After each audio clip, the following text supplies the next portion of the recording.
안녕하세요. 연세대학교 논술 특강을 맡게 된 유준입니다.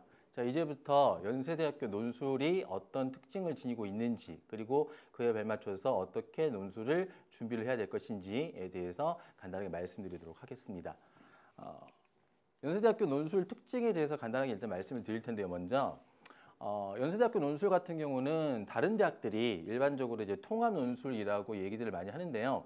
연세대학교 같은 경우에는 다면 사고형 논술 같은 경우를 강조를 합니다. 자, 그러면 다면 사고형 논술이 어떻게 보면 이제 말 그대로 학생들이 가지고 있는 다양한 생각들 또는 예를 들면 종합적인 사고들 이런 것들을 검증하기 위해서 문제를 출제하는데요. 당연히 그렇다면 출제 의도라든지 어떤 제시문 구성이라든지 아니면 논제 구성이라든지 이런 부분에 당연히 그런 다면 사고적 어떤 논술의 특징이 반영될 수밖에 없을 거예요. 자, 그렇다면 여러분 당연히 어떻다? 이런 식의 문제 특징이 있다라면 또는 학교 어떤 논술 특징이 있다라면 이런 부분들을 여러분이 감안해서 문제들을 접근하고 여러분이 생각을 하는 그런 연습들을 많이 해 주셔야 되겠죠. 그래서 첫 번째 다면 사고 논술이라는 게 되게 중요한 포인트니까 꼭 여러분이 기억을 해 두셔야 되겠습니다. 자, 그다음 두 번째. 시간 대비해서 상당히 많은 분량이에요. 그러니까 연대 같은 경우가 지금 이제 올해 모의 논술에 따르면 120분 동안에 2,600자를 써야 돼요.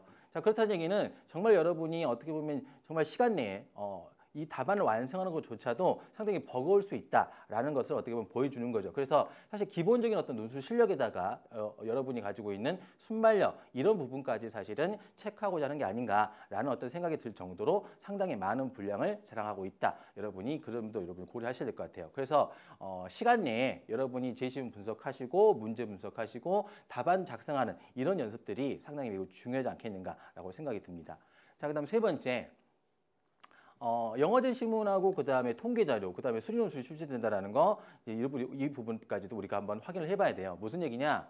영어제 시문 분량이 상당히 깁니다. 그러니까 여러분이 영어 실력이 뒷받침이 기본적인 부분이 뒷받침이 안 돼 있다라면 상당히 어려움을 많이 느끼실 수밖에 없을 거예요. 거기다가 텍스트가 아니라 통계 자료, 즉 그래프라든지 아니면 도표라든지 이런 부분이 나오기 때문에 이런 부분에 대한 훈련이 잘 되어 있지 않으면 좀 어려움을 겪을 수도 있겠죠. 거기다가 상당히 이제 수리 논술 부분이 나오는데 이 부분 때문에 여러분이 많이 좀 고민되신 부분도 분명히 있을 거예요. 자, 물론 한양대학교 상경계열 수리논술처럼 아주 어려운 수준은 아니겠지만 기본적으로 수리논술이라는 일종의 생소한 형태의 논술 문제가 출제되기 때문에 이런 부분에 대한 여러분의 대비, 준비 과정도 많이 필요하지 않겠는가라고 생각이 듭니다. 그래서 기본적으로 이런 특징들을 지니고 있는 연세대학교 어떤 논술 특징을 그러니까 이런 논술을 잘 대비하기 위해서라면 우리가 어떻게 접근하고 어떻게 대비할 것인가라는 부분을 간단히 말씀을 드리면서 우리 수업이 어떻게 진행될 것인가에 대해서 또 말씀을 드릴게요.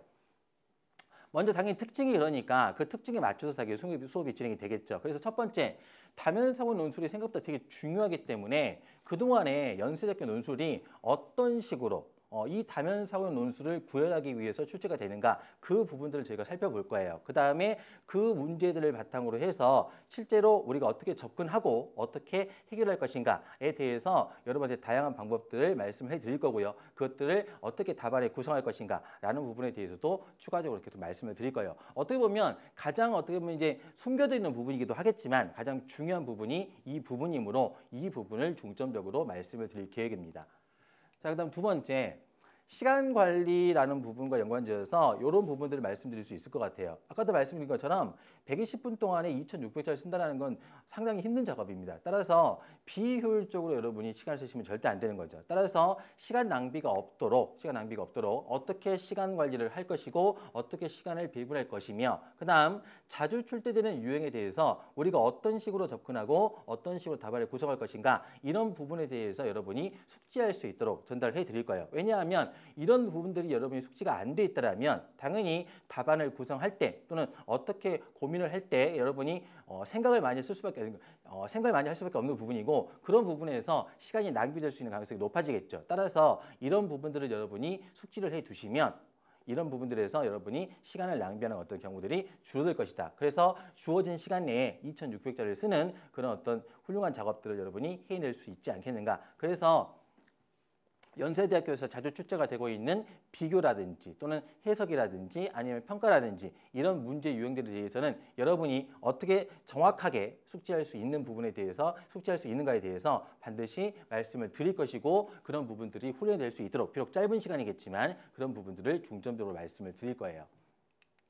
자, 그다음 세 번째, 영어제 시문과 통계 자료, 그다음에 수리논술에 관련해서도 말씀을 드릴 텐데요. 뭐 기본적인 어떤 영어 독해의 어떤 방법 또는 스킬이라든지 아니면 수학적인 지식을 전달해 드릴 수는 없을 거예요. 그런 부분들은 여러분이 기본적으로 실력을 배양하고 있다는 가정하에서 어떻게 영어제 시문을 문제에 활용할 것인가. 그다음 수리논술 문제라든지 이런 문제 나왔을 때 특별히 어떻게 여러분이 텍스트로 구성되어 있는 문제에서 수리적인 정보를 잘 도출할 것인가. 그다음에 그걸 문제 요구사항과 관련지어서 어떻게 접근할 것인가. 그다음 답안지에 어떻게 그걸 논리적으로 쓸 것인가. 이런 부분들을 여러분한테 중점적으로 말씀을 드릴 거예요. 거기다가 도표라든지 그래프 이런 부분에 대해서도 당연히 텍스트가 아니기 때문에 정보가 숨겨져 있겠죠. 그런 숨겨져 있는 정보들을 어떻게 끄집어내고 어떻게 여러분이 분석하고 어떻게 그것들을 답안 구성에 활용할 것인가 그런 부분들에 대해서 충분히 여러분이 숙지할 수 있도록 정보들을 전달해 드릴 계획입니다.